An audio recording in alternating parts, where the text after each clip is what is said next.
Mahal kong inay at itay, sa araw na ito, nais kong ilabas ang malalim na pasasalamat sa inyong dalawa, mga haligi ng aking buhay.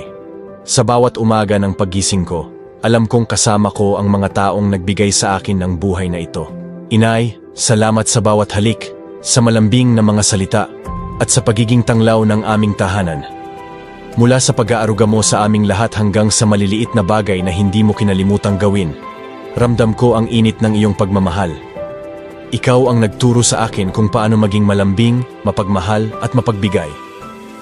Itay, salamat sa bawat gabi ng kwentuhan, sa mga payo mo na laging may pangaral, at sa pagiging haligi ng aming pamilya.